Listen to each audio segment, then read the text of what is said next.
Isang paalala, ang video na ito ay ayon lamang sa aking sariling pananaliksik. Hindi ko nais na pilitin ang sino man na maniwala sa videong inyong matutunghayan. Kung hindi kayo kumbinsido sa mga impormasyon at taliwas ang inyong paniniwala sa kaalamang aking ilalahad, maaari kayong gumawa ng sarili ninyong pagsisiyasat para sa inyong kakontentuhan. Ang videong ito ay gabay lamang sa mas malalim na kaalaman at pag-intindi at hindi gawa ng isang profesional. Naniniwala ako na malaya tayong magbigay ng opinyon at suhestyon bilang malayang mamamayan ng Pilipinas. Maraming salamat po.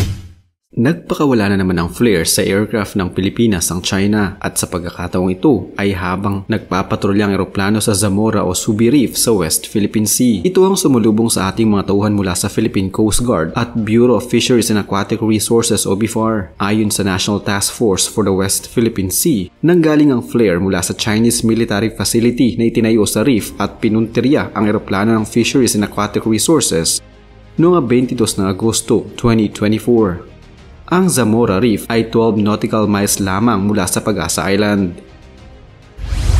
Sa video na ito, habang nagpapatrolya ang BFAR at Philippine Coast Guard, makikita sa Pag-asa Island na sakop ng munisipalidad ng Palawan ng mga Chinese militia vessel na parang mga langgam na nakapwesto sa bukana nito. Ang ilan ay halos hindi na gumagalaw at parang nakastandby lamang doon.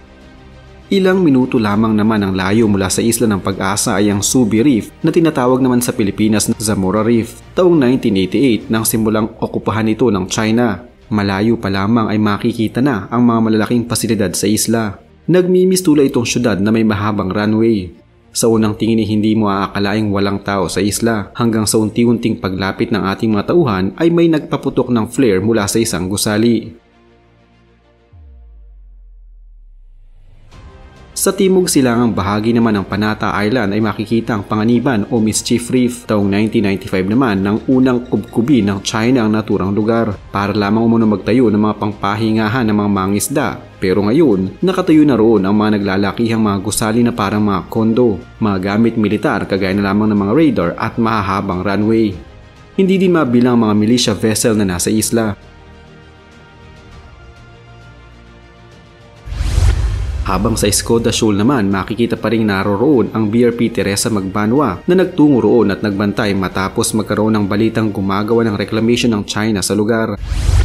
Hindi ito ang unang pagkakataon na nagpakawala ng flare ang China sa eroplano ng bansa sa West Philippine Sea. Noong Agosto 8, nagpakawala ng flares ang dalawang Chinese Air Force fighter jets sa Panatag Shoal sa dinaanan ng Philippine Air Force NC-21-2I plane at nagsagawa ng mapanganib na maniobra. Mariing kinundina ni Pangulong Bongbong Marcos ang pagpapakawala ng flare ng Air Force ng China sa ruta ng mga eroplano ng Philippine Air Force habang nagpapatrol mga ito sa Bajo de Masinloc. Habang sa Recto Bank na kilalang mayaman sa deposito ng langis ay namataan naman ng research vessel ng China. Ang ginagawang pangharas ng China hindi na lamang sa karagatan kundi umabot na din ito hanggang sa himpapawid. Ayon mismo sa AFP, nagpakawala ang Air Force ng China ng mga flare sa ruta ng eroplano ng Philippine Air Force na nagpapatrolya sa Bajo de Masinloc o Scarborough Shoal noong 8 ng Agosto. Wala namang nasaktan sa ginawang ito ng China at ligtas na nakabalik ang eroplano sa Clark Air Base. Subalit nalagay umulo sila sa tiyak na kapahamakan kaya naman maring kinundina ng AFP ang mapanganib na ginawa ng mga piloto ng China. Agad namang inireport ng AFP sa Department of Foreign Affairs ang panibagong pangaharas na ito ng China na may tuturing umunong isang malaking paglabag sa aviation safety regulations at international law.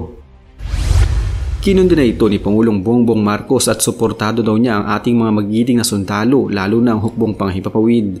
Hindi umano makatwiran, iligal at walang pakundangan ang ginawang aksyon na ito ng Air Force ng China. Dagdag pa ng Pangulo, hindi pa man umano napapakalma ang tensyon ay nagkakaroon na naman ng instability sa ating himpapawid at airspace.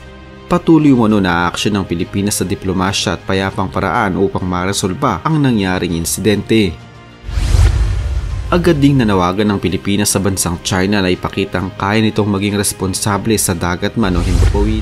Ang artificial island ng China ay parang mga kabuting nagsulputan at parang virus na kumakalat sa West Philippine Sea. Hindi na lamang isa, kundi mahigit na sa 5 ang kanilang naipatayo mula nang sabihin nilang gagawa lamang sila ng masisilungan ng kanilang mga mangisda sa tuwing sasamang panahon at kailangan nila ng mapagpapahingahan. Pero bakit nga ba dumami ang mga isla ng China sa West Philippine Sea nang tila hindi nararamdaman ng Pilipinas?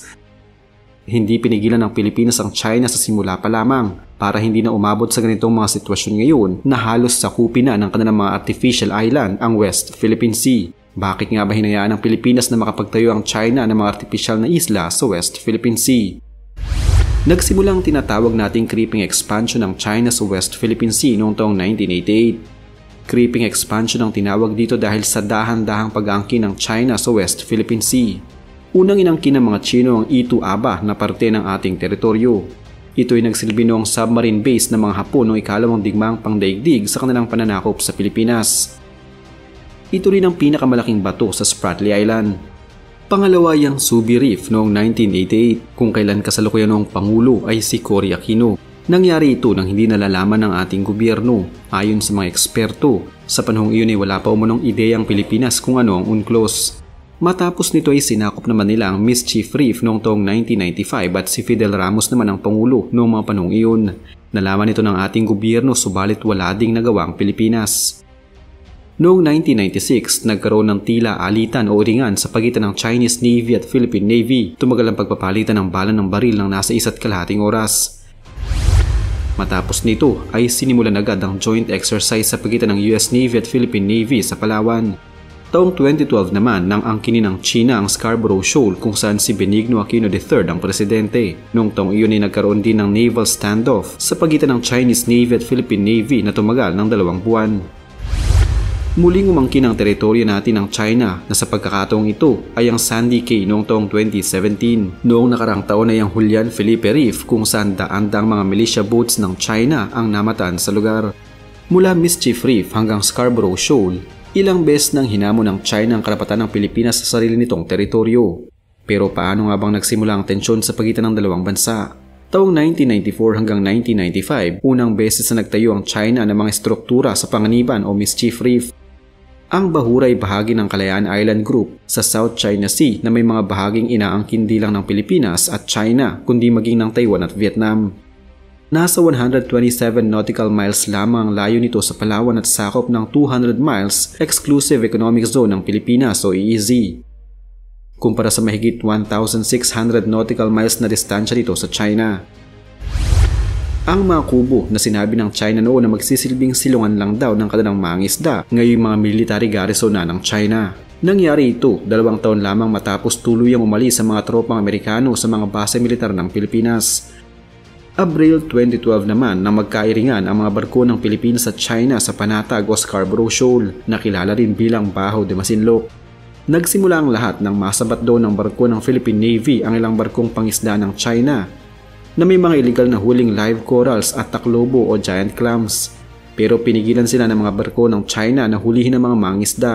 Pumalit sa barko ng Philippine Navy ang barkong sibilyan ng Philippine Coast Guard at Bureau of Fisheries and Aquatic Resources para maibsan ng tensyon matapos magreklamo ang China na barko ng militar ang ipinadala ng Pilipinas. Pero kalaunan, humigit kumulang 80 barko ng China ang pumalibot sa lugar. Mahalagang malaman na ang Baho de Masinloc ay hindi kabilang sa inaangkin ng anumang bansa bago ang 2009 nang igiit ng China at ng Taiwan na pag-aari nila ang halos lahat ng South China Sea na sakop ng tinatawag nilang 9-dash line na mapa. Tahasang sinabi ni Foreign Affairs Secretary Teodoro Locsin Jr. noon na nagkamali ang administrasyong Aquino sa pag-atras ng mga barko, alinsunod sa binalangkas na kasunduan ng Amerika para maibsan ang tensyon. Pero giit ng nooy Philippine Ambassador to the US Jose Cuisia, China ang hindi sumunod sa kasunduan. Kasabay nito, inatasan ni nooy Pangulong Noynoy Aquino si dating Senator Antonio Trillanes na magsilbing back-channel negotiator para pababain ng tensyon at mabawasan ang mga barko ng China sa lugar. Matagumpay ang nabawasan ang bilang ng barko ng China mula sa 80 hanggang 100 pababa sa 3 dahil sa pag-back-channel negotiator ni Trillanes sa China. Kung mula pa man noon ay inalmahan na natin ang pagtatayo ng China ng kanilang artificial na isla sa West Philippine Sea, hindi sana umabot sa sitwasyon ngayon na halos sila na ang dominante sa ating teritoryo. Halos mag-4 na dekada na mula nang igiit ng China ang kanilang karapatan sa ating mga teritoryo at napakarami na ring presidente ang nanungkulan pero bakit tuloy-tuloy pa rin ang pagtatayo ng China ng kanilang mga artificial na isla sa West Philippine Sea. Masyado tayong naging tahimik at akala ng China ay ayos lamang ito para sa atin, kaya mas naging agresibo pa sila at tuloy-tuloy lang ang kanilang ginawa. dahil na din sa mga anomalyang nagaganap sa ating pamahalaan, kaya minsan mapapaisip ka na lang na meron talagang mga protektor ang China para makapagtayo sila ng mga isla sa ating teritoryo.